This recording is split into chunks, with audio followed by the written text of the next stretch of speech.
What's up, everybody? Welcome back to the podcast. Thanks for tuning in. I'm not going to do vintage news today. I don't got time. But this is a wicked episode. I got my brother from the same mother, Jesse Ifis, on the podcast. And there's definitely some good stories that come out in this episode. We talk about the first time we both smoked dope. We talk about going to summer camp. We talk about the rave scene in Toronto. We might even talk a little bit about vintage, but lots of good stuff. So let's get into it.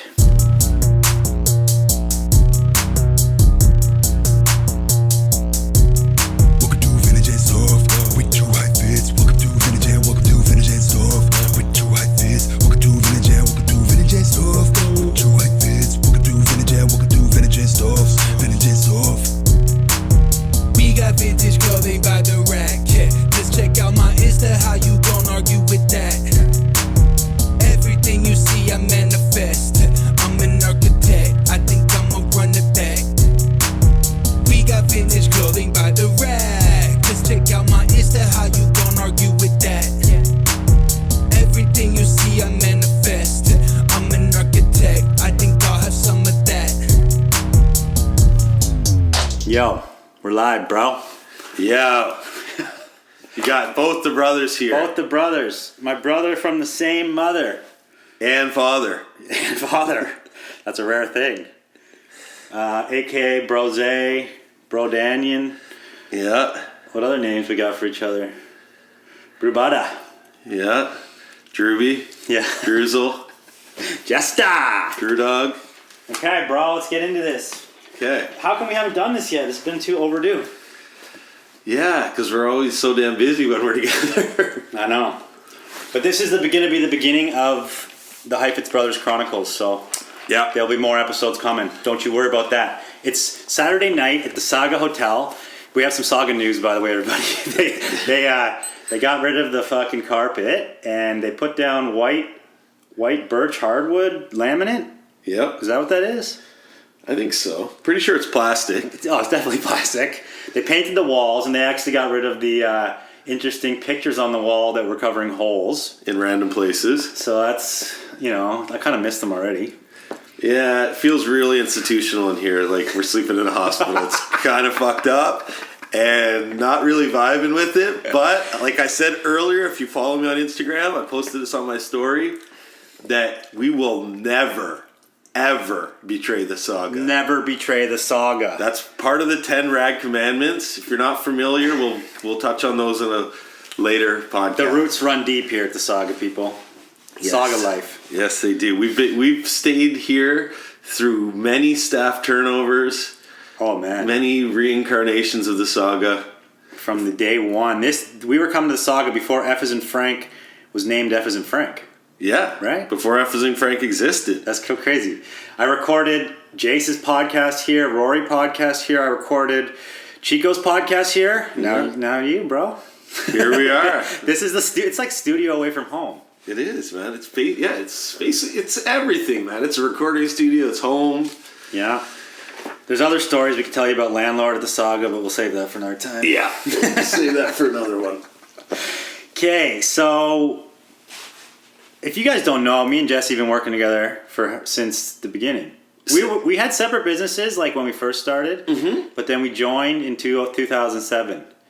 Yep. So we've been fully 50-50 for 12 years. Yes, you got it. And we probably we started doing the bowl like 14 years ago, because when we started doing the bowl, we each were like taking home our own cash separate, remember? Yeah, around 2005. Yeah. But let's go beyond, man. Let's go into the history here. So, give us a quick, brief history of how you got in the biz, starting from, working for Dad. Okay. So, used to obviously work for my dad. You know the Don. Yeah. If you don't know the Don, you fucked up already. Might as well stop listening. But the Don is our dad. He started in the game in 67. Yeah, you can go back to the first episode ever. The podcast is the Don, and there's going to be more. So they know the Don. Okay, they know the Don. All right. So, obviously grew up around vintage and working for Dad in my high school years and into my college years.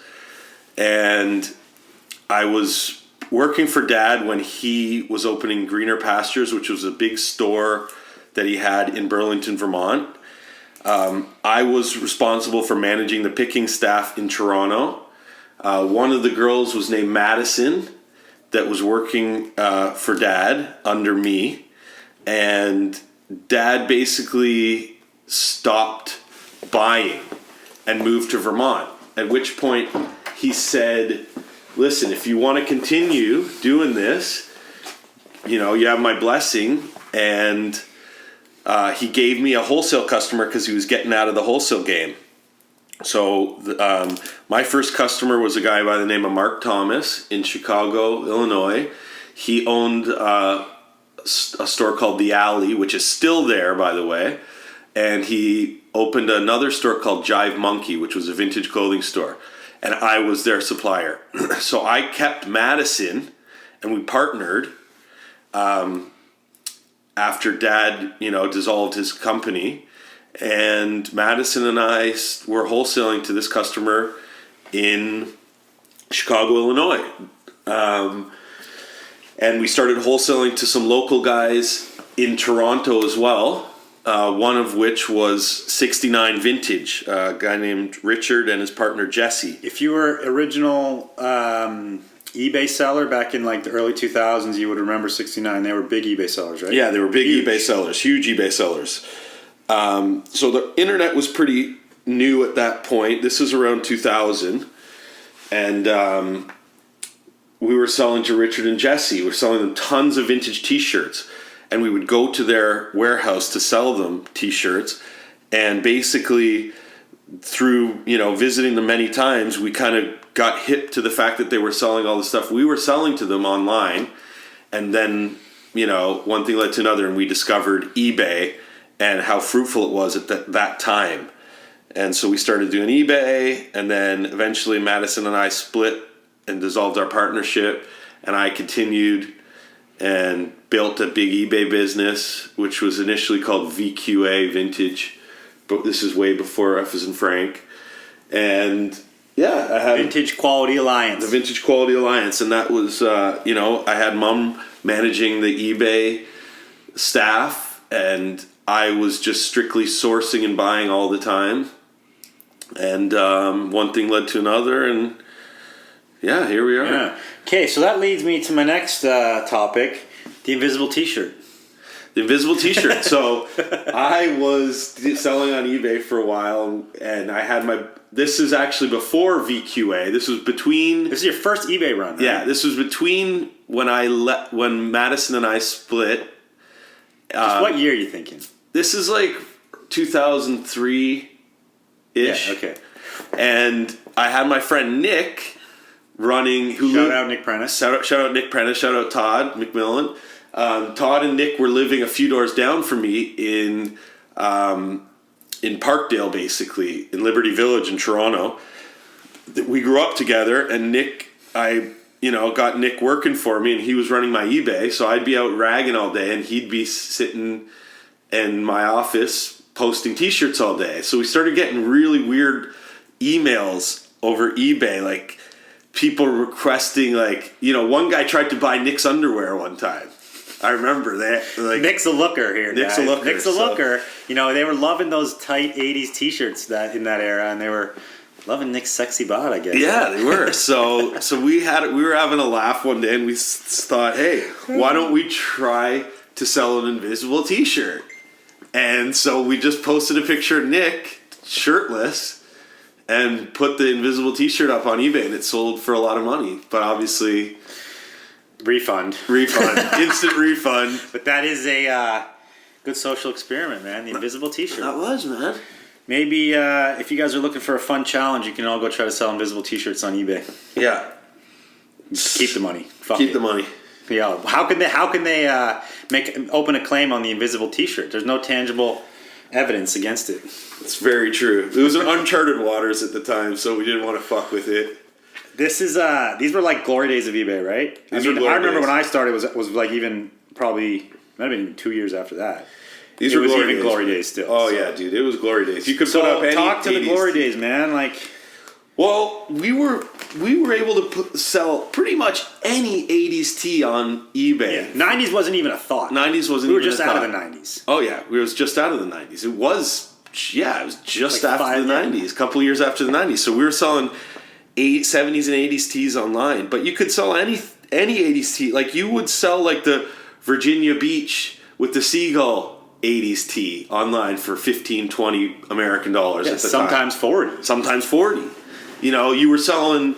And it was like eBay fees were so much less. Yeah. I just feel like the profitability was so much better. Also, a huge component there was that sellers were able to leave buyers negative feedback back then.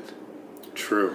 Which I feel was kind of an integral part of keeping it a safe place, because now only sellers can receive negative feedbacks. Buyers can't receive it. So And like nobody was ever getting kicked off. Like sellers were never getting kicked off in those days. no, it took a lot to get kicked out.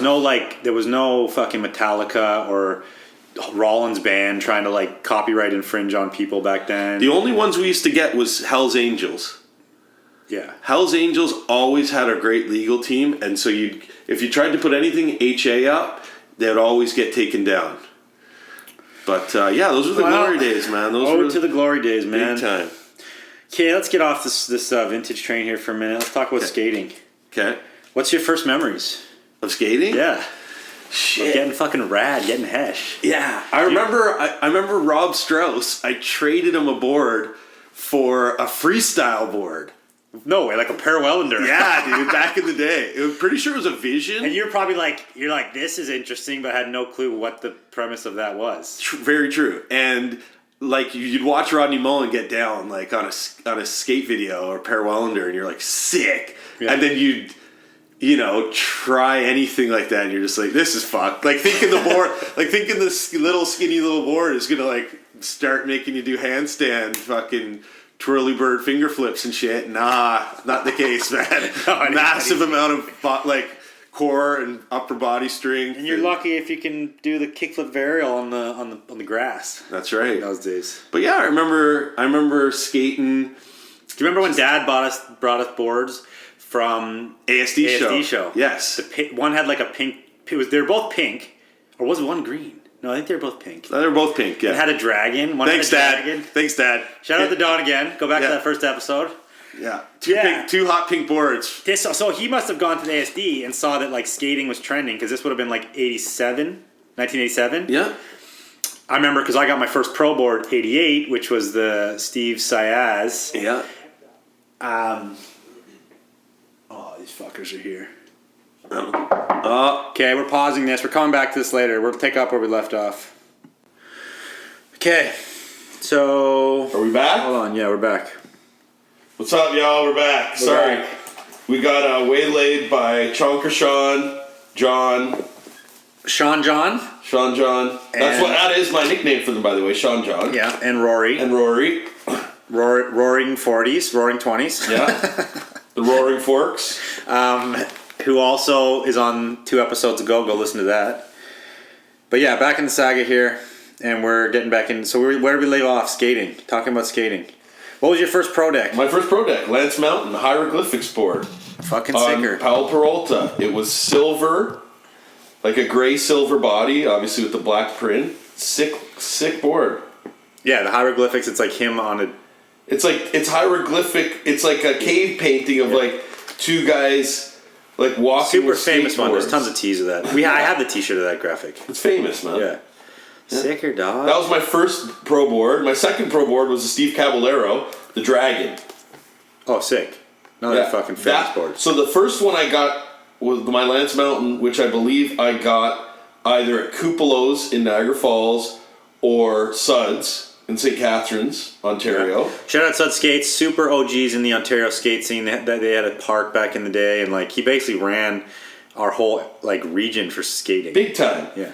And we had birthday parties there because they had a mini ramp. And then they moved and got a bigger indoor skate park. We had parties there. Yeah, so one deck that I remember vividly was an Alva deck you had with like The Barbarian on it. Yeah, Barbarian on it. That was sick. Yeah. Was that a pro deck? That was a pro deck. I can't remember the guy's name, but shout out Pete the Butcher.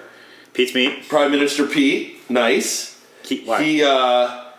he hit me recently, I think on Facebook or Instagram, and sent me the advert for that deck.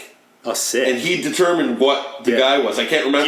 You know, when I think of that deck, you know what it brings back memories of? What? It brings back memories of hanging out in front of Becker's, which is basically like our 7-Eleven of childhood. Yeah. And stacking skateboards, you know, when you stack skateboards to see how many decks like, you yo, can I only did a deck today. Yo, I only 2 decks today. Yeah.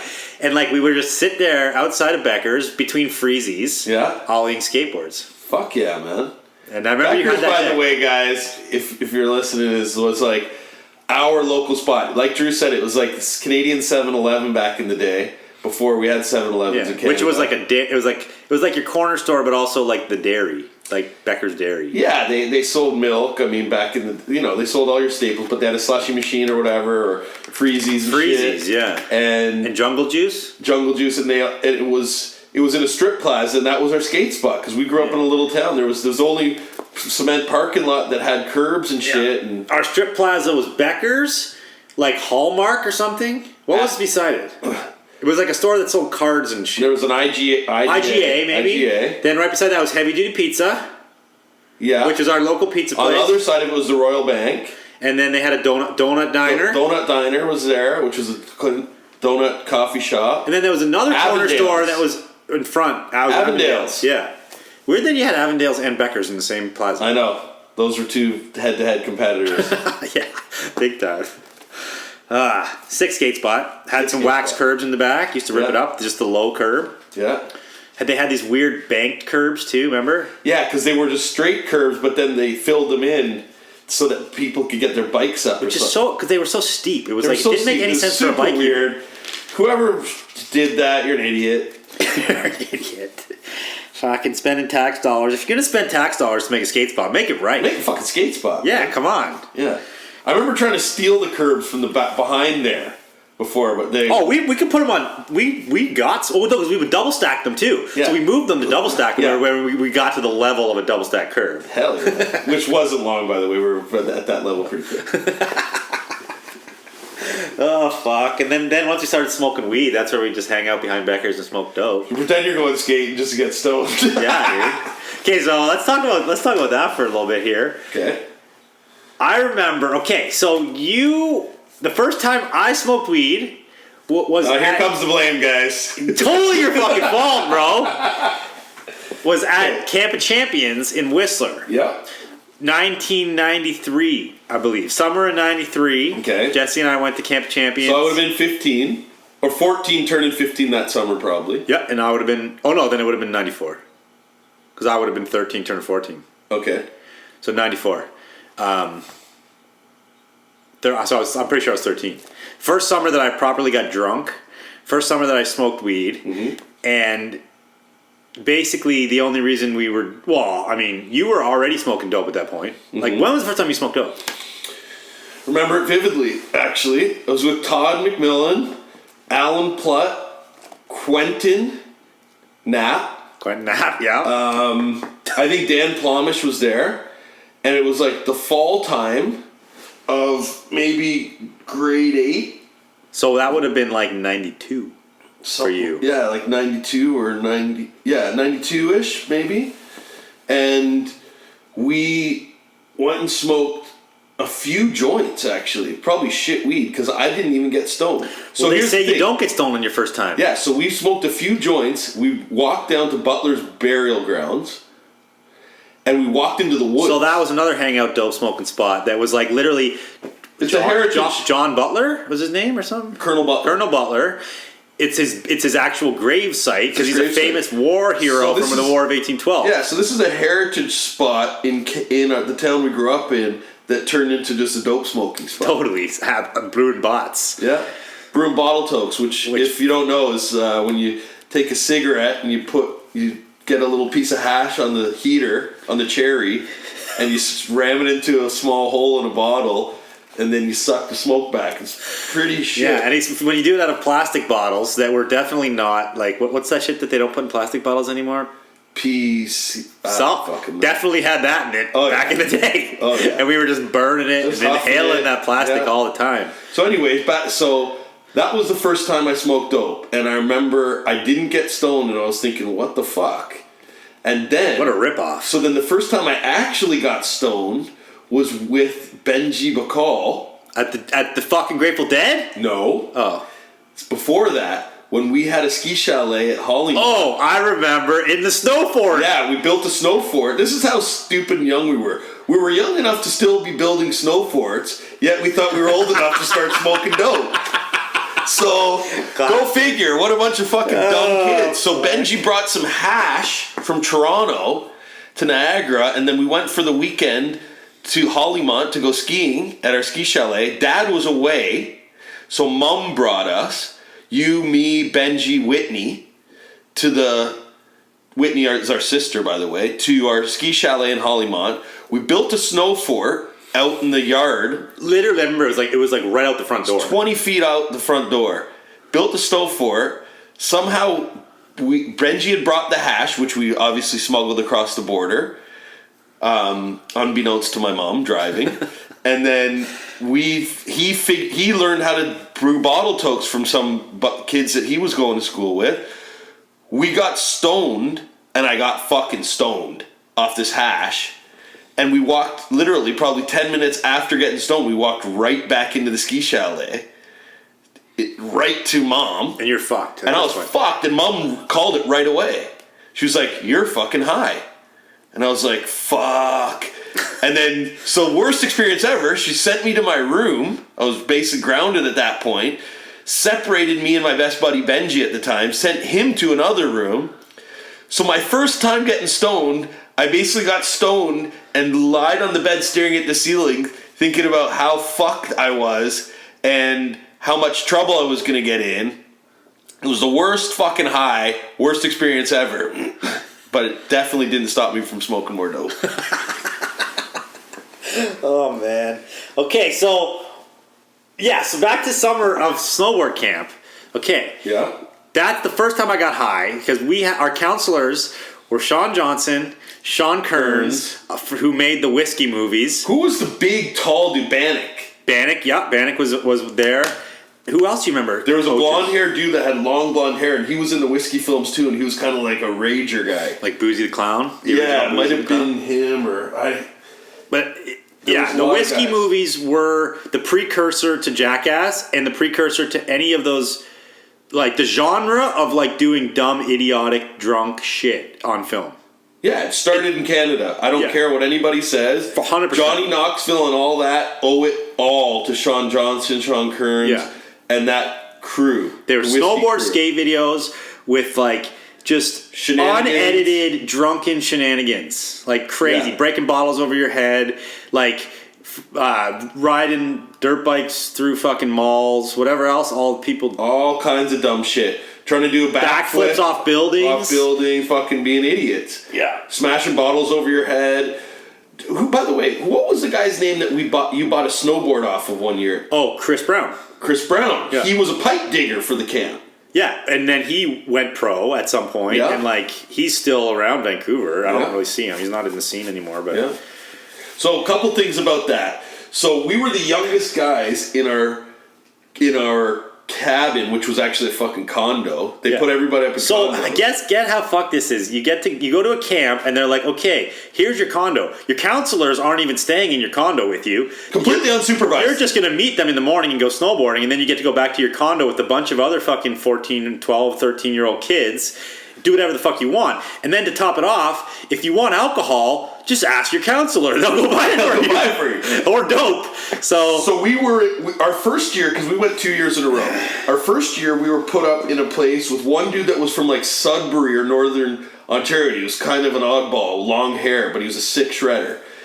And then two guys from fucking Long Island, New York. One guy named Jimmy and one guy named Drew. Jimmy was like the thinner guy. Drew was kind of a chunky dude. And they were out there as well. And those guys were into smoking dope. They were a little bit older than us. And they were into drinking too. So I remember we got wasted one night. The watermelon thing? The watermelon thing, but that same night we didn't have mix and they had vodka. And all we had was orange tang powder mix. So we got fucking wasted on vodka and orange tang, and I swear to God, for 5 years or more after that, I couldn't even smell orange tang without getting sick. And yeah, that was fucked. So then fast forward to the next year, we went to the camp. But this year, I think they got wise to the fact that they shouldn't be putting kids up in condos. So they put everyone in the hotel. Do you remember that? The Listel? The Listel. So we had a room in this hotel, and obviously we're right into smoking dope at that point, because this is a fast forward a year. So we got good dope. I remember we got a bong. We had a bong. We maybe bought it or brought it out with us. We had a bong, and we would be doing bong rips in the washroom. And I remember I did a bong rip, and I thought I was going to die. I couldn't stop coughing. It was just like... I remember it clearly to this day. Isn't the bong supposed to be smoother? Yeah, but I think it's also just deceiving because it makes it smoother, and which makes you think you can. Was it like the first time you were hitting bongs? Probably. Damn, dude. And just ripping it. And I remember I couldn't stop coughing after this thing, and I was like, fuck, I'm going to be like this for the rest of my life. Crazy. So, yeah, I remember the first time I got drunk was out there, drank a 6-pack of beer, first time I smoked dope. I remember, too, after camp, I came back to... Actually, before I even tell that story, I gotta tell this story. So, because the whiskey movies were happening at that time. So, like, we went to camp, then we left, and that fall, another whiskey movie came out. Yeah. And it was so cool, because we got to go home and tell our buddies, like, we know those guys. Yeah. Like, we fucking party with those guys in the summer. Totally. Snowboarded with those guys. And then the video comes out, and they're doing all this crazy shit. So then it's like, just inspires us to do stupid shit, too. Obviously, as kids, it's like, basically how the world works. So the next summer at camp, we're like, what stupid shit can we do? So I don't know if you remember, but we went to the bottom of Blackcomb when we were like fucked up one night, and we took all the tables and chairs out of that restaurant Merlin's and set it up outside of the patio. Remember? I think I do vaguely remember that now. Yeah, so we were like, this'll be so funny. We'll just fucking take all the tables and chairs and we'll move them outside of the patio and set them up on the big tarmac that's outside, like beside the bottom of the lift. Yeah. And we thought we were the most badass cool kids for busting this prank. And everyone who got there in the morning was like, ha ha, like, look at all the shit set up out here. So awesome. Weird, man. Yeah. That was fun times. But back to the other story. So after camp, I got home, and I remember I went to see Pete. Shout out Pete Hesh again. Yeah. And I was like, yo, I got smoked dope. Because he had obviously smoked dope before me with his sisters probably. Because he had older sisters, your age. Yeah. And then, so we got high together that summer after that and would like go skate around Niagara. But I remember I didn't know what hash was at that point. You probably remember this. So I remember like you guys were like knew that I smoked weed then, obviously, because we smoked together. Yeah. But then you're like, let's smoke some hash. I'm like, no, like I don't want to. Like that's like I thought hash was like heroin. Or yeah, something. I thought hash was like a next level hard drug. I totally thought it was the next step in like the drug evolution. I was like, I'm not doing that. Like I'm only fucking 13. I'm staying at pot. I'm staying only at pot. And then finally they were like, no, like pot is weed. They explained it. And I was so like, by the way, this is not a vintage podcast. This is just a drugs and booze podcast now at this point. So we're just going to continue on this vein. Yeah, no, I never said this was all vintage, man. No, I know, but I'm just letting the people know. Vintage and stuff. Yeah. This is the stuff. This is the stuff. This is the stuff. You want to buy some stuff?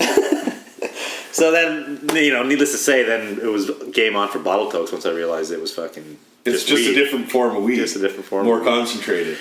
So here's another funny story, actually. Hold on, before we get past snowboard camp. So the first year we went to snowboard camp, I think you came out for a week, but I was there for 2 weeks or something like that. Might have been, yeah. And the reason I know this is because you and the family went to Martha's Vineyard. And then you flew and met us there with your yellow hair. Yeah. So because I was the youngest camper, I think I was the youngest camper there after you left. The lunch women, which were snowboarders, they were like all the girlfriends of like all the pro riders and shit. Yeah, and probably riders themselves. And they wanted free passes and shit. They got free passes. So the ladies that made the lunches really were keen on me. They were kind of like, I was young. You're like their little protege. I was their little protege. They were rad women, and I was happy to get the attention from them. And do you remember any of those names? I don't remember any of their names, but Ken Ochenbach, I'm sure, remembers all those women. But anyway, long story short, I remember a couple of them had crazy colored hair. Like, I'm not talking blonde, like a blonde or red. I'm talking cherry red and electric blue. And I forget how it all came up, but they asked me if I wanted them to dye my hair, and I said yeah. And they said, well, what color do you want? I said, I want it fucking daffodil yellow, like bright ass yellow. And so they bleached my hair and fucking dyed it yellow. And I didn't tell anyone back home until I got off that plane and Mom and Dad flipped. They flipped, yeah. You flew it. I remember this. Where did you fly to? Boston? And then you flew from Boston to the Martha's on like a little something plane, like right? that, yeah. And then we were all there at the airport, like myself, Mom, Dad, Whitney, pick you up, and you come off the plane with like bright ass yellow hair, dude. Yeah, dude. Sick. Wearing probably a Gat shirt. See, and you know what that represents to me? What? That is like the fuck you that snowboarding used to be. And like the fuck you to everything that skating and snowboarding used to be. Yeah, dude. It's fucking punk rock, dog. It was fucking sick, man. It was so rad. But there is a picture of that day, like in the old photos. And if I can find that picture, I'll like post it with this podcast on YouTube. Yeah, because there's a picture of me walking off the plane or just hugging you guys like right off the plane. Yeah, totally. And you probably had like a hemp necklace on too or something. Probably a hemp necklace. Probably like maybe one dread I was trying to grow or something. One of the lunch ladies is like, let me dread one piece of your hair. You're like, okay. I was like, this woman's touching me. This is the best thing ever. Okay, a couple more memories that I got to share here is like you're talking about getting busted by Mom smoking dope. Yeah. Do you remember? I remember many times getting busted by Mom and Dad smoking dope. Totally. Do you remember the Those time? are the only things I remember from when I was high. Because every other time you're just like just blazed. The only time you remember is like the traumatic experiences when you're high. Yeah, this one was traumatic for me. When we used to go brew bottle tokes in the attic. And it was you, Steph me, Ling, Samantha Crabtree, Richie Bennett was there. Pete was there, I think. Pete was there. Yeah. Maybe Becky. That many people were there? Dude, we like packed out the attic, dog. Out the attic. Well, I definitely know that Richie was there 100% because Richie still talks about that to this day. Shout out Rich Bennett, my best friend out in Kelowna. So, yeah, we're up in the attic. We used to have to go, you had to go into our garage. To get into the attic. Climb up a ladder to get into the attic that was over the house. And we used to smoke up there because the smell would never make it down, right? Yeah. Which is also like dumb fire hazard. Like, I'm so surprised it didn't burn down the house. All exposed wood and insulation. Plus, there was exposed nails in the ceiling. Oh, yeah, so if you stood up, you'd like get one in the head. Stabbed in the head. I think Neil Cooper probably did that a couple times. And we probably drank up there, and then like you'd get up half cut from like having a few drinks. And you'd have to go down the sketchy ass way to like the ladder and shit to get back down. Yeah. Mad sketch. Anyway, we're up there. It's getting fucking real high off bottle tokes. Probably in a Snapple bottle. Our parents were supposed, or clearly Canadian, our parents were supposed to be out for the night, like for a while till late at night, but for some reason they had to come back home. And yeah, so they just show up back home, and you can hear them come in the door and start talking in the house, but it's like muffled because you're in the attic, and we're like, fuck, what the fuck are we gonna do? Like, how do you get out of this situation? You can't just like.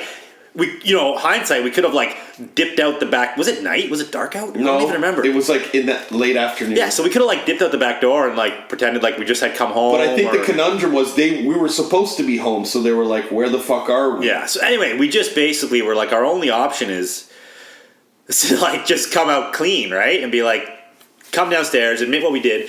Basically, I played it off like.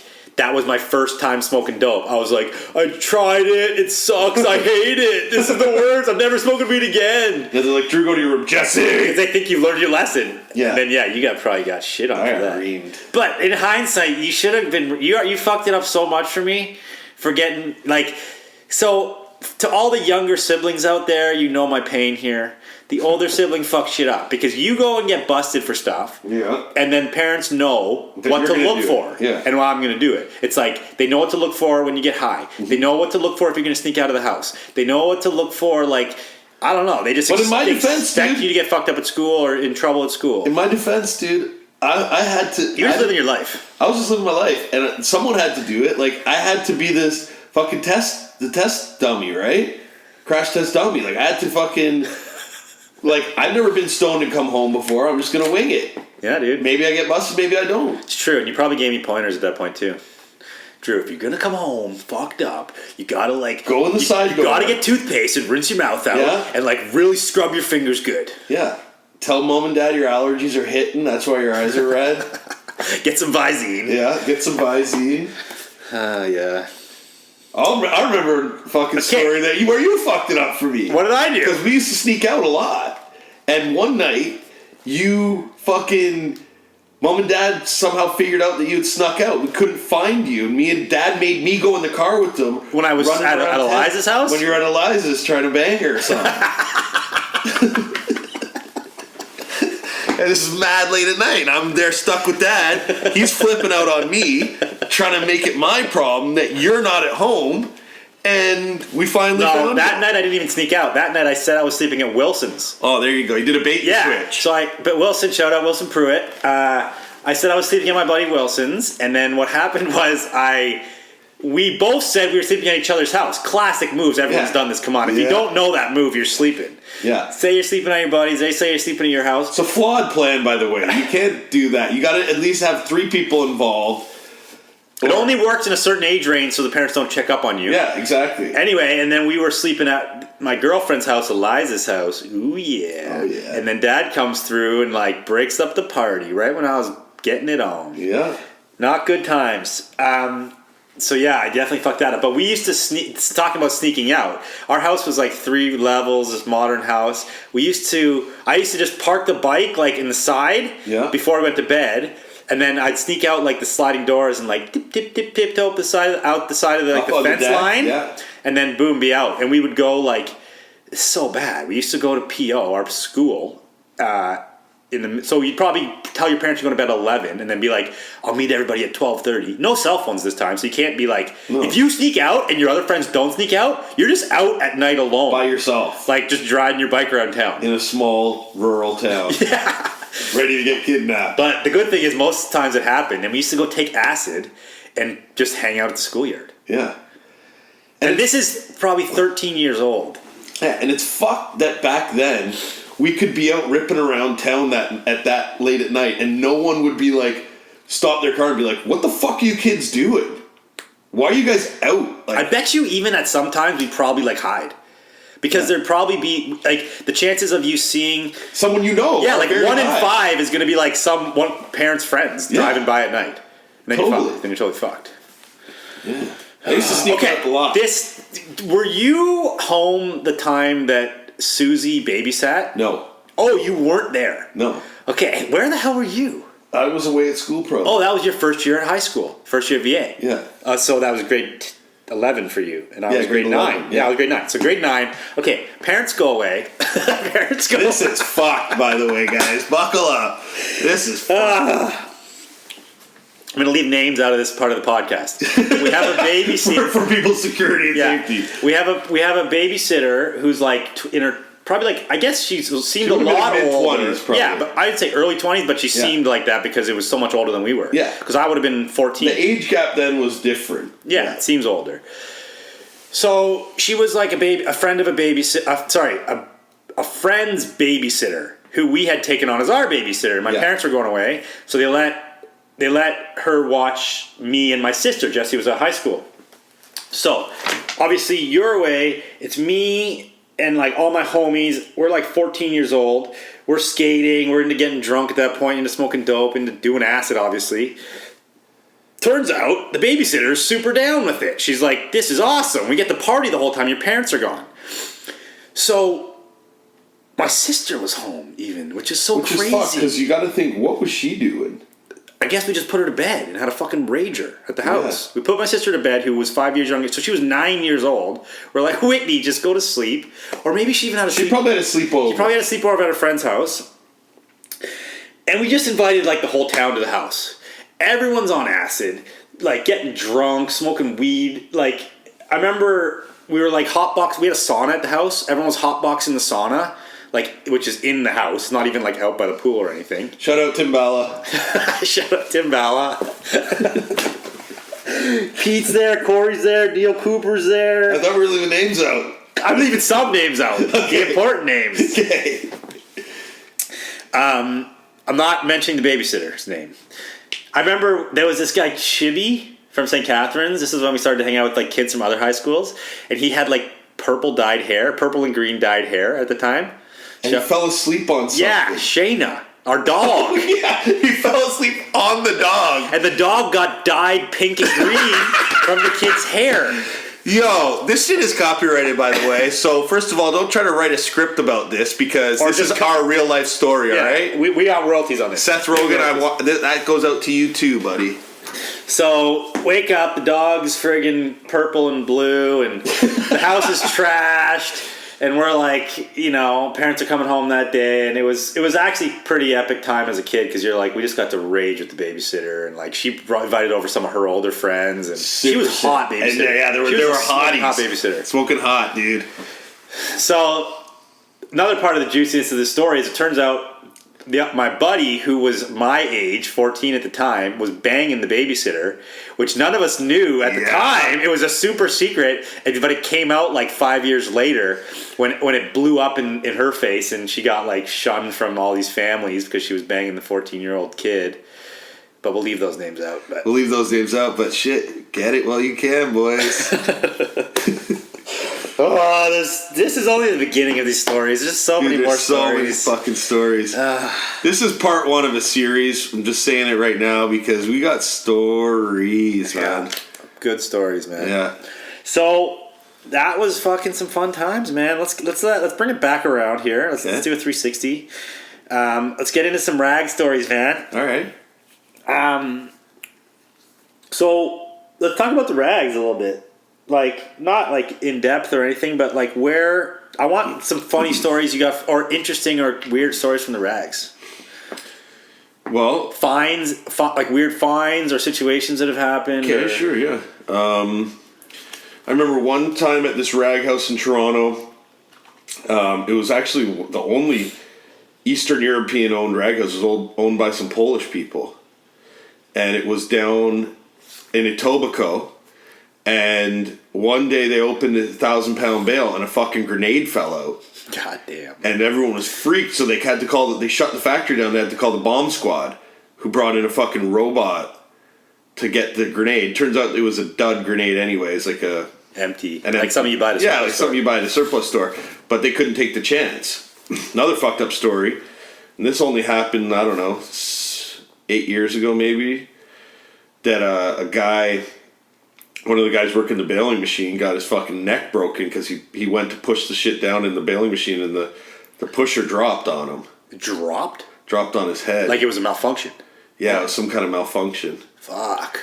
So after that changed the whole... this might be actually more like 10, 15 years ago, but after that, the Work and Safety Board in Toronto, in Ontario, really got strict at the rag yard. So they put all those motion sensors on the baling machines. So they made it mandatory so that they couldn't malfunction. Like the baling machine wouldn't turn on until everyone was away from it. Another really interesting story. Shout out SG, shout out Jamal.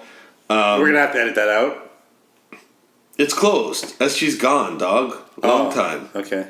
Jamal's retired, so you can look it up all you want. That place is shut.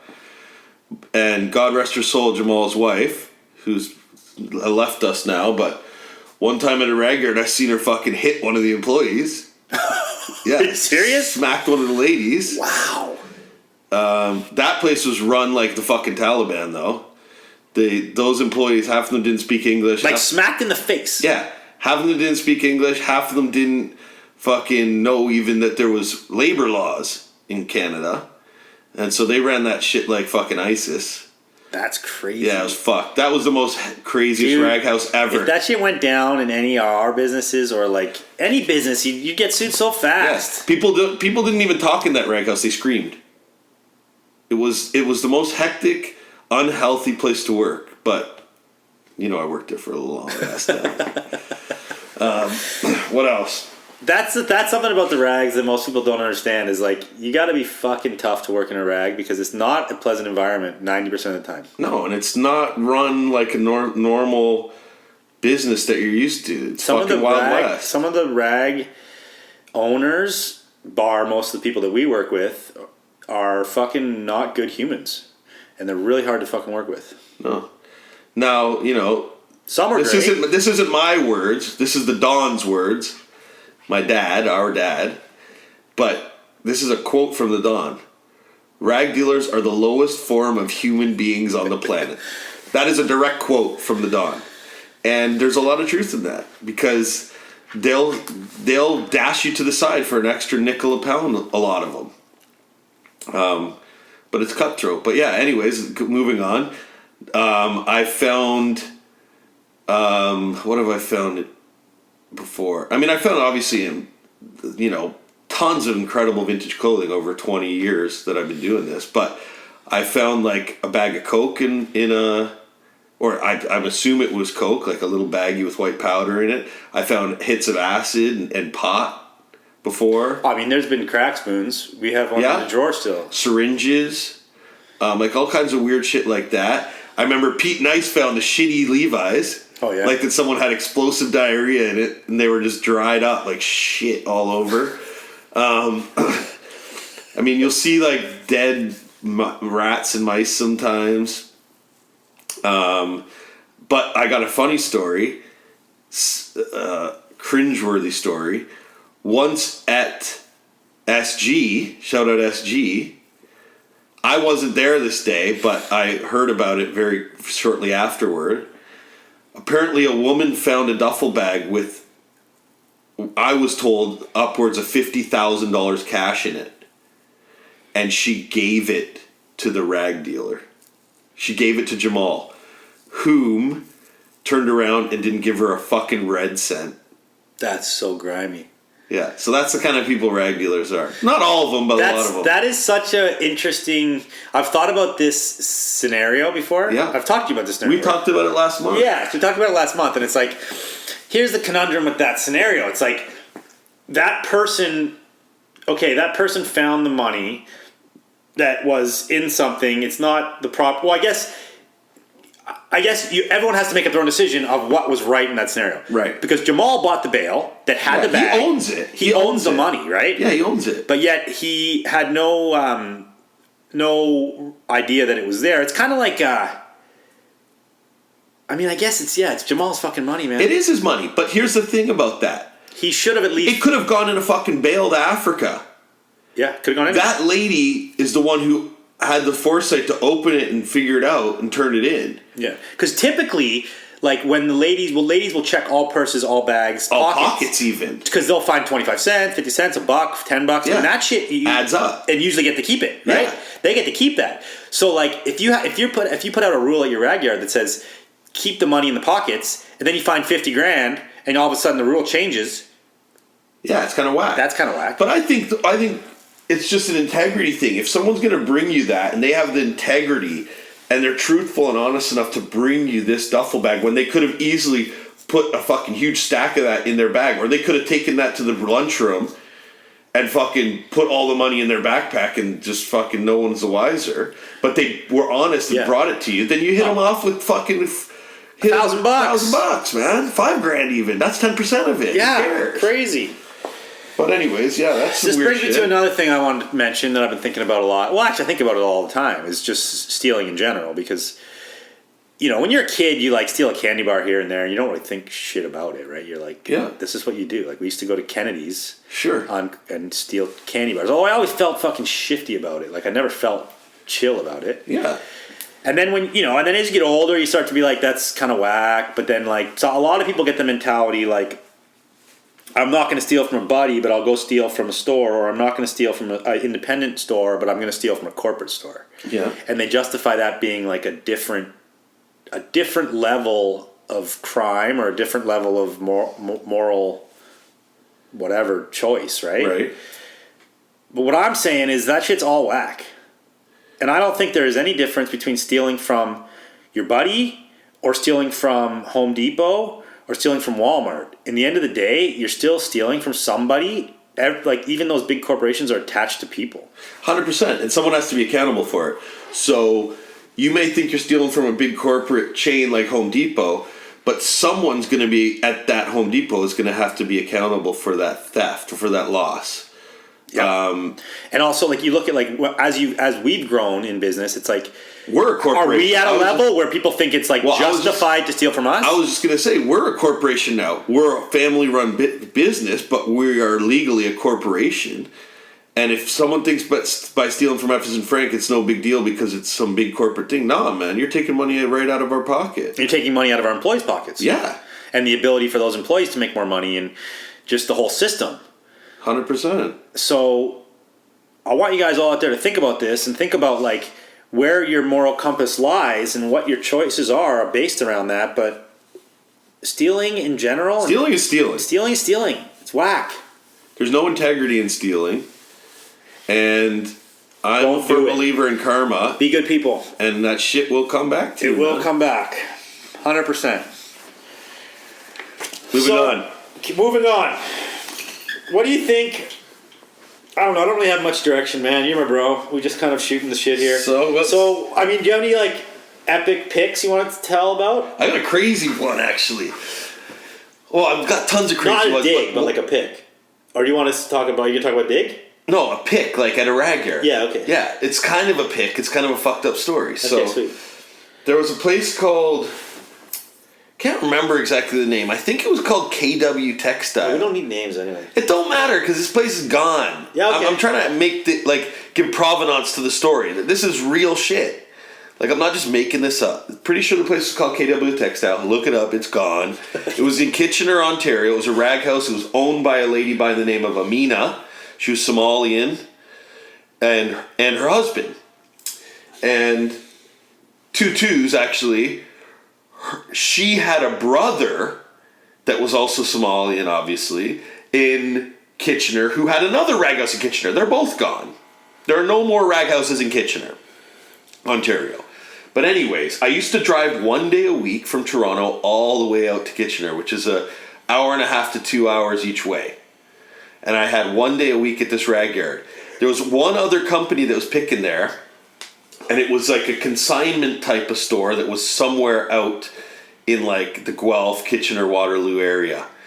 And they did a bit of vintage, but they were mostly looking for contemporary clothes and shit like that. So there's this one girl that was employed by them that picked there full time. So she'd sometimes be out there on my day, which wasn't an issue for me because they were mostly looking for other shit. And I showed up one day, we became friendly, and I showed up one day, said hi, and just was picking around. And she came up to me and said, "Hey, do you want this jacket?" And she proceeded to pull out an incredible B-15, which is a U.S. Air Force flight jacket. World War II flight jacket. Pulled out this incredible B-15 out of her buggy that was fucking painted on the back. And it had a beautiful painting of a fucking airplane, like a B-10 or 12 bomber. And all of these Japanese flags and all these bombs on it. And I didn't know what it all meant at the time. And she said, "Do you want this jacket?" And I obviously said, "Sure, I want the jacket." And she gave it to me. So rad. So rad. And she was like, "Yeah, there's a bit of damage on it, and I don't think my boss will want it." And they didn't really know a lot about vintage, and I immediately knew it was an incredible jacket. So I tried to give her $100, and she would not take my $100. So shout out you, whoever you are. I don't remember your name, but you were rad, and you sorted me with that sick jacket. Ended up selling it for about $3,000 a couple years later at the Rose Bowl, apprehensively, because I loved it, but yeah, I actually wore it a few times. We used to save, like, the first time we ever did Rose Bowl, we saved for like a year. Remember? Yeah. So when we came out swinging at the Rose Bowl the first time, we had that, right? Or you might have brought that out like later. I brought that out later, yeah. Because you kept it as like, this is even better than going to the Rose Bowl. At that I just wasn't ready to give it up because I'd never seen anything like that. But we came out swinging the first Rose Bowl, man. It was sick. Yeah. And that, that's something like, it's sick that you offered her money for it. On the other podcast I did with College Picker, he was talking about that. He was like saying how he overpays often for like certain things to just keep the flow going with certain people. That makes sense. You know, it's like you can lowball someone and really and get the deal, but the chances of that person coming back to you and wanting to do business with you again is very slim, right? Absolutely. Or you can pay up and be honest and nice. Which brings up, a good point. Short-term business sucks and is bullshit, and I'm not interested in it. And if you're in, regardless of the business you're in, whether it's vintage clothing, whether you sell hamburgers, whether you're a dentist, whatever the fuck you do, long-term business is where it's at. Yep. Recurring business, repetitive business, getting a customer and keeping a customer in life is absolutely paramount.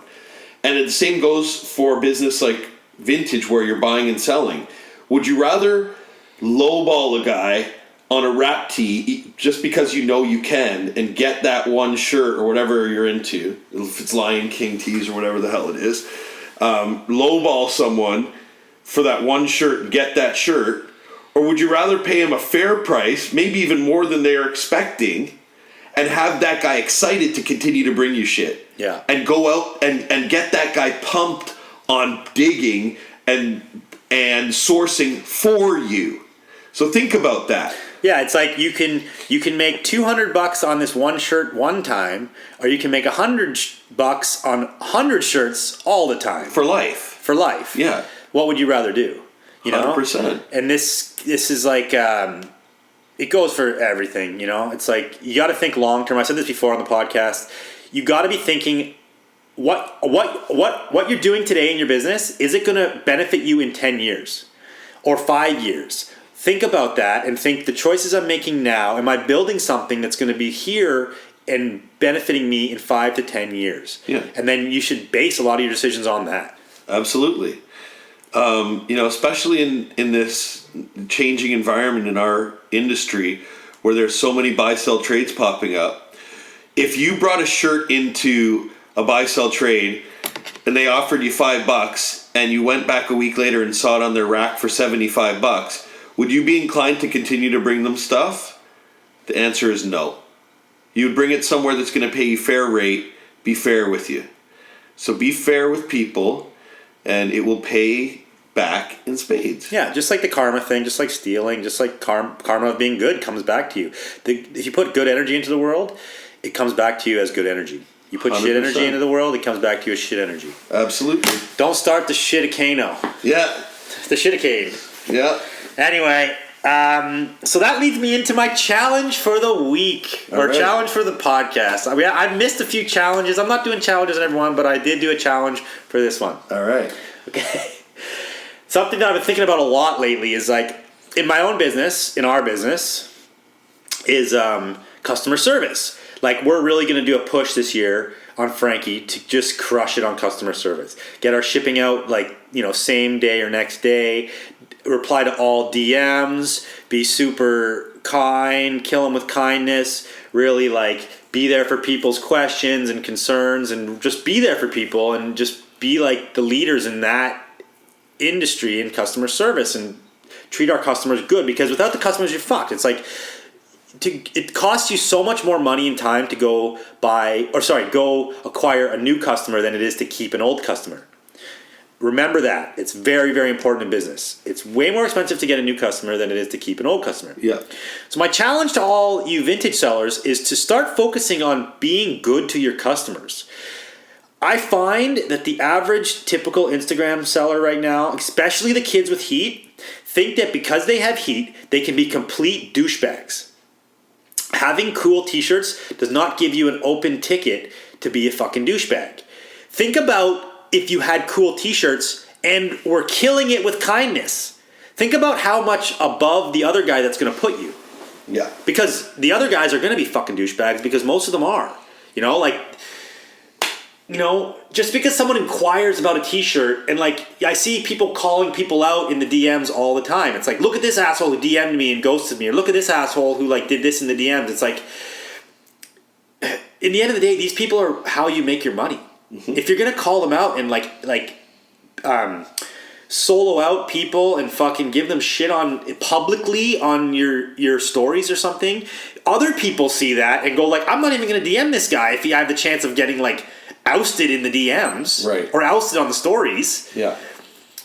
It's just bad business in my perspective. Well, yeah, I think, now, because the internet is so anonymous, everyone thinks, well, because you can say whatever you want with very little repercussions nowadays. And hide behind your Instagram. Which I also promote getting out from behind your Instagram and showing who the fuck you are. Yeah, so get out from behind your Instagram. Don't be a little pussy and hide behind your gram and think you're a big man to call people out and do that. If you talk the talk, you better be ready to walk the walk, man. Treat people how you want to be treated. Don't be a dickhead. That's it. Treat people how you want to be treated. So that's the challenge. Start focusing on being good to your customers. Without your customers, no matter if you have cool t-shirts or not, you're dead in the water. It's basic business. Yeah. So, okay. Let's play a game. Not the Kelly game. We already played that. No, we already played the Kelly game. Yeah. Shout out Kelly Cole. Still need to get him on the podcast. We'll tell you about the game next time, Kelly. Yeah. Okay, this is this or that. Okay. So, would you rather be sat beside a huge fat guy on your flight, or even better, stuck between two fat guys in the middle seat? Yeah. Or stuck in the cab with a guy just fucking yapping on the phone for an hour? Guy in a cab. Yeah? Yeah. Okay. By the way, that wasn't that hard. remember when I went to Aaron Reed, which is L.A. Reid's son's Sweet 16 in Atlanta, Georgia, about 10 years ago with Corey Shapiro. Shout out Corey Shapiro, Vintage Frames, my homie. We went to L.A. Reid's Sweet 16, partied all night, got wasted, ended up at a strip club with our other buddy who lives in Atlanta, was taking us around. Ended up eating soul food off a truck at like 3:30 in the morning, getting back to the hotel at 4, and up at like 8 or 9 to catch a flight from Atlanta all the way back to Vancouver, which I believe had 2 layovers. Fuck. And my first leg of that, which I was completely fucking hungry, I was probably still drunk. I was stuck between the fattest woman you've probably ever seen, whose fat was going over the armrest into my personal space, and probably an NFL linebacker or someone who could have been an NFL linebacker who was fucking massive. His arm is just pushing into you. So I was basically sandwiched, like those Bart Simpson tees where it says crack kills and he's stuck in someone's butt? That was me. Oh, dog. That was fucked. Anyways, I posted this recently too. I had a snorer beside me on the flight. Oh yeah. And I was trying to sleep because I always get up at like 3 a.m. for flights. Yeah. And this guy was snoring, but like in this gurgly, really disgusting snore. When someone's snoring, like unless it's like your lover right beside you on a plane, it is the grossest, worst thing, man. And I had haters on that post. People were like, It's not their fault, they're snoring and blah blah blah. But I had to straight up like knock him awake 5-6 times. And by the end of it, I was just like, he'd fall asleep and I would like pretend there was turbulence and just knock him. Yeah. It's like, get the fuck out of here. Yeah, fuck that. Done the same thing, dude. You're alright doing that. It's okay. No, big time. Okay, this or that. Totally ripped up mosquito head or Levi's Big E with a turd in it, which you already mentioned, the Pete turd. Turd, 100%. You're taking the turd? Yeah, I'll watch that shit. Yo, I'm a fucking rag man from day. I've been doing this shit from when I was fucking 13 years old, and I'm 41, and I'm not afraid to tell you all that. I've been doing this shit my whole fucking life. A turd did not scare me, dog. Yeah. We're lucky right now at a place and time when people are getting more accustomed to like used clothing. You don't get that question like, is this washed as much anymore, and that kind of gross out thing. But yeah, you got to be ready to fucking get down and dirty to be a rag man. To be a real rag man. Look, man, a ripped up mosquito head, you're not getting any money for. A Big E's with a turd, you wash that shit, you're getting dollars. Yeah. Good call, man. Yeah. Okay. It's non-vintage related one. Be stuck in the happy hardcore room at a rave. I don't even know if you like happy hardcore rooms. Nope, don't. Okay. Or go to a Garth Brooks show. Happy hardcore at the rave, because at least we can still get fucked up. Yeah, you're only drinking Coors Light at the Garth Brooks show. That's it, dude. Fucking, or Coors Banquet, but. Oh, fuck. Yeah. Yeah. That's all I got, man. But I forgot to talk about one topic. Okay. So let's bring it back to childhood again, because those are the most fun topics to get into. So just to touch base, so we got 10 more minutes. Okay, we're going to meet the thrift lord. We're going to meet fucking Taryn, basically my younger brother. Yeah. Our little protege. Shout out Taryn. Shout out the thrift lord. Okay. Hold on, one more thing I got to say about Taryn. Taryn has the work ethic that you probably strive to have. So one point of advice I could give you, work like today's your last day. Yeah, that's the thing. Grind it out. Grind it out. Grind it out. Like we said, think about 10 years from now. You fucking hustle now, it's going to be smooth sailing in 5 to 10 years. 100%. Okay, but back to it. Okay, so I want to talk... Actually, quick... Okay, so you're a drum and bass DJ, now a producer. Yeah, producer. Producer DJ. Shout out that. Good job, by the way, for fucking coming back after like 15 year off. How many years? 10 years off at least. No, well, yeah, it was 15 years. 15 years off. So Jesse, when we were kids, got turntables as a teenager, like 15 or something. Yeah. And then you went to music engineer school. Yeah. In your late teens. Yeah. And then we're producing up till like till you became a ragman, which was like 2001. I stopped. Okay, so that's like you. I was already. You had like rags. 3 good years of like producing. Yeah. Or 4 good years. I don't know. 3. Yeah. 3 good years. Yeah. And then recently came back, like, what, 5 years ago now? Around 2015, I started learning the new software again. Yeah. And crushing it. Putting out a full album with Metalheads? Not yet. It's almost done. That It'll secret? be coming out No, it's not secret. Okay. It'll be released this year, 2020, on Goldie's seminal label, Metalheads. And you've released already a couple singles on Metalheads? Yeah, released a couple singles on Metalheads. Super rad. And just played a big party in London. Yeah, an EP with my partner in crime, Gremlins. Shout out Gabe. And our homie Ryan Rumbleton was on one of the tracks. Nice. And then me and Gabe put out another single. So yeah, anyways. So yeah, congrats on all that. Super rad, dude. You guys got to go listen. So SoundCloud is Jesta, Jesta. Jesta Jungle, JESTA Jungle. Yeah, so you can hear all the music on there. But you can find it on Apple Music by searching Jesta. Jesta Gremlins with a Z.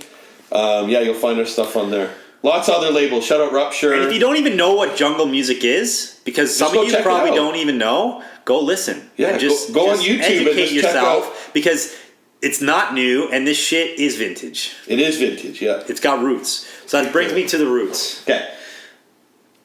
We were in the rave scene in Toronto from like, what, 92?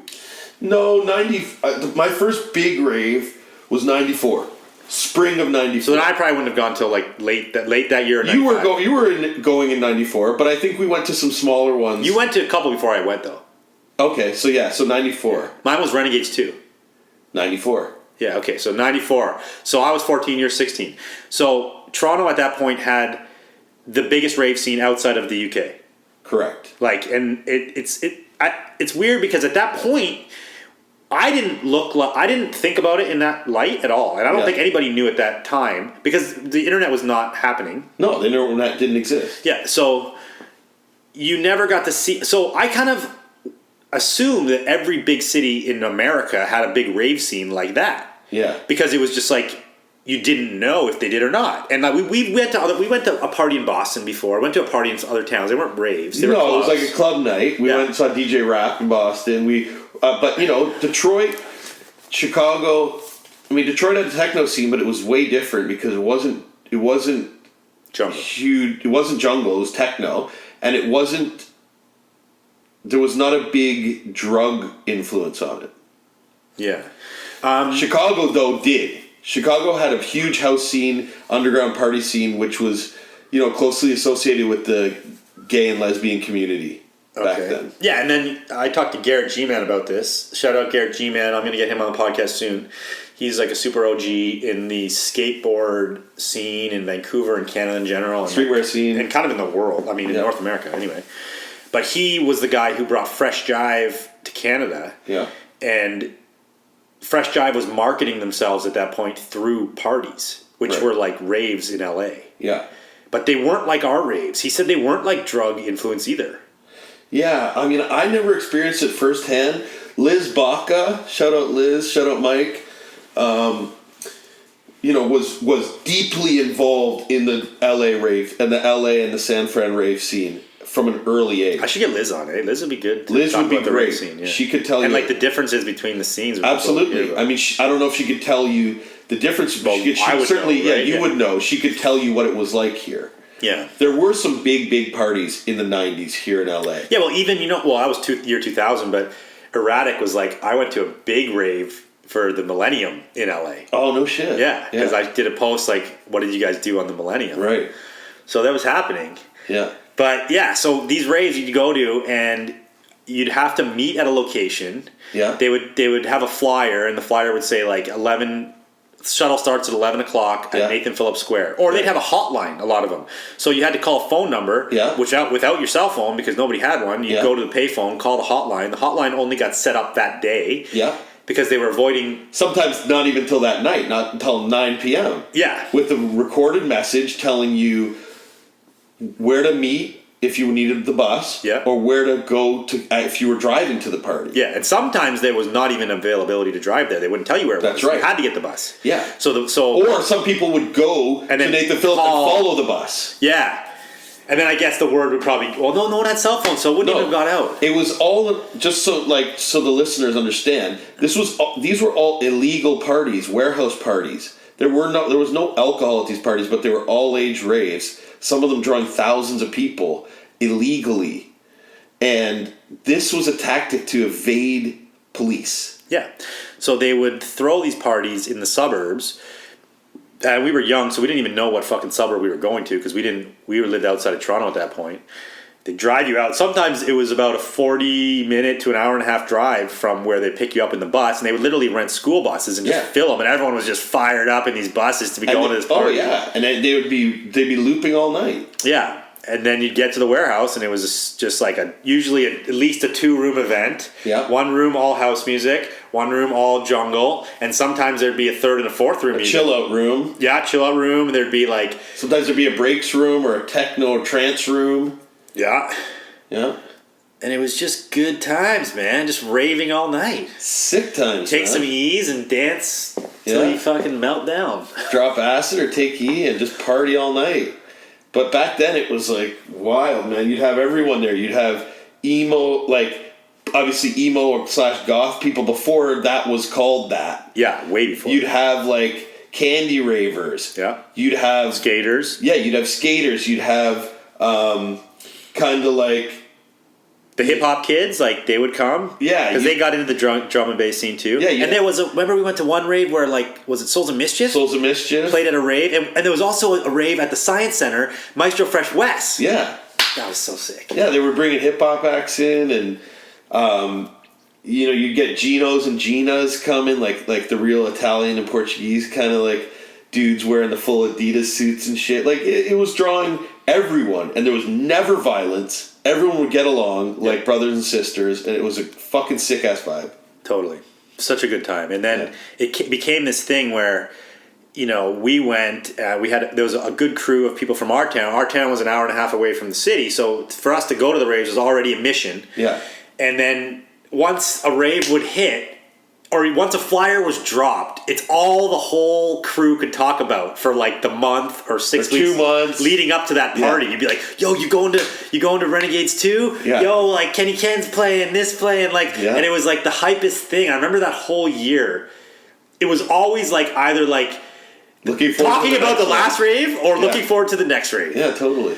It was such sick times. It was sick. And then we'd all go to McDonald's at like 9 in the morning after you'd stayed up all night dancing. Neil Cooper and fucking the whole crew, and we'd go to the second level. There was a McDonald's on Yonge Street that had 2 levels. The upstairs was just a dining area that was not staffed. And you'd go up there and you'd fucking eat your pancakes. And we'd even like smoke bots in McDonald's sometimes. Smoke bottle toads. Because nobody was in there that early. Or some people that are super early. Yeah. Good time. So I want to get more into this rave scene on another episode because we're like getting pretty late here on this episode. Yeah. We're already hour and 12 minutes. Sick. If you've listened this far, thank you for listening. Please go subscribe to the podcast. If you're watching on YouTube, please subscribe to the channel. And if you're on iTunes, leave us a 5-star review. Obviously, you like it. You've listened for a whole hour. Yeah. So leave a 5-star review. Sicker. Okay, last thing. Okay. Before we leave, I need your top 3 vintage pet peeves. Top 3 vintage pet peeves. All right.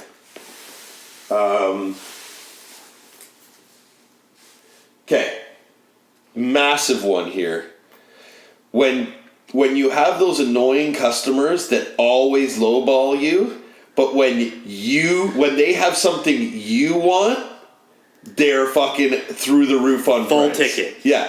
Or 10%. And that kind of goes hand in hand with the ones that come through that you like, that you're bros with, that you always hook up deals for, and then the one time they have something you want, they fucking try to hit you over the head for it.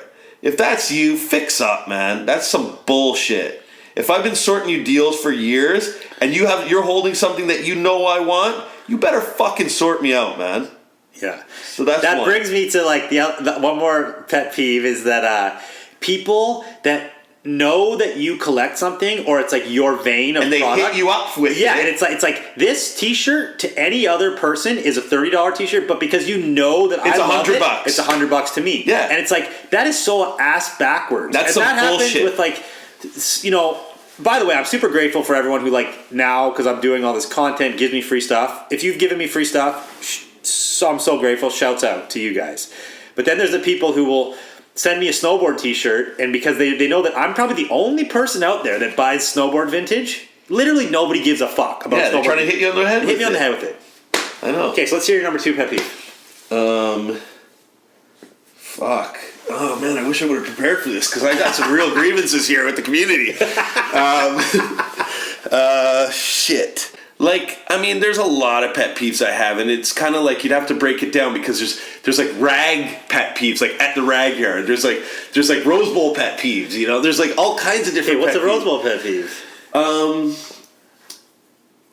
I mean, that's one of them. Like, dude, there's definitely a handful, I'm not going to name names, of people that come every fucking Rose Bowl that I just don't want to deal with because they always give you these stupid, like, they'll spend an hour in the booth and then try to lowball you. Okay, here's another big one. Here's one of my pet peeves. When people come to the bowl, because Drew and I often nowadays have to do bowls by ourselves because we're very busy. We used to do every bowl together. Now there's many bowls every year that I do one and then Drew won't be here and then the next Drew will do it and I won't be here. If you're one of the guys that comes to me at the bowl and says, well, Drew sells me these for $10 every month, bullshit. I call bullshit and I hate that shit. Here's the thing. We're partners, we're brothers, but we both have separate consciences. So if I say it's $20 and Drew's not around, it's $20. I don't care what Drew sold it to you for. And I'm sure the same goes for Drew. Okay? So don't bring me that shit. Yeah, same goes for me. And like our prices, we hook up some people. We always hook deals no matter what. But like, be realistic with the prices, people. Like, yeah. We don't typically sell $5, $10 T-shirts. Everything is up above that. And we're doing a big clear. By the way, actually, this won't even come out by tomorrow.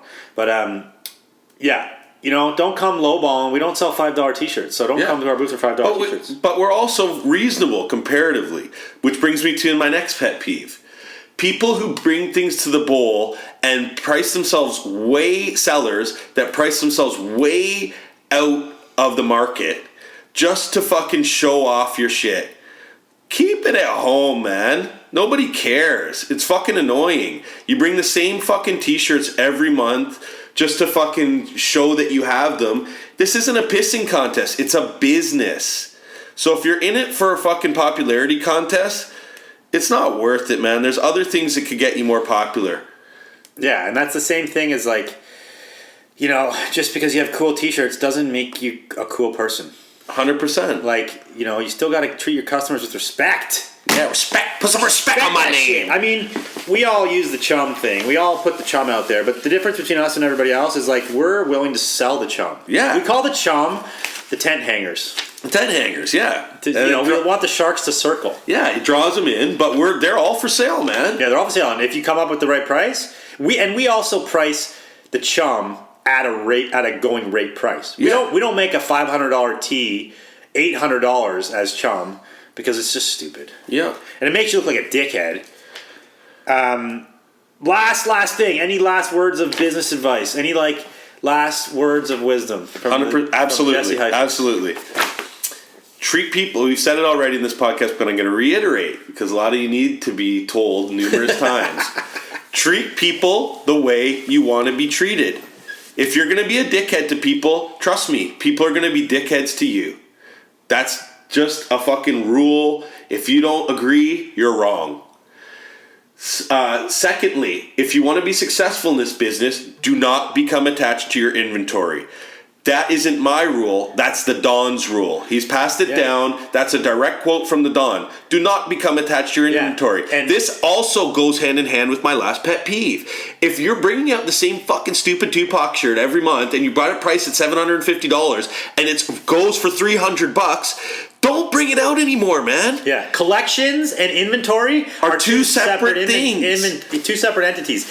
And this goes back to the thrift lord. Jesse was talking, you want to be like the thrift lord, you want to grind it out. He's a super hard worker, but the number one thing about the thrift lord, he is not attached to his inventory. Exactly. He doesn't give a fuck about the t-shirts. Which brings me to my next thing. He gives a fuck. He likes the business, but he's not attached to his inventory. It's all for sale. That's why he had a pop-up, and he left with nothing in one day. That's right. Because he's there to sell. Yeah, he wants to get as much as he can, but in the end, he wants to get what he can get. Yeah. So here's my last word of advice. Turn your inventory. If you paid $20 for a shirt, and you want $50, and you've had it for a month, and someone offers you $30, sell it for $30.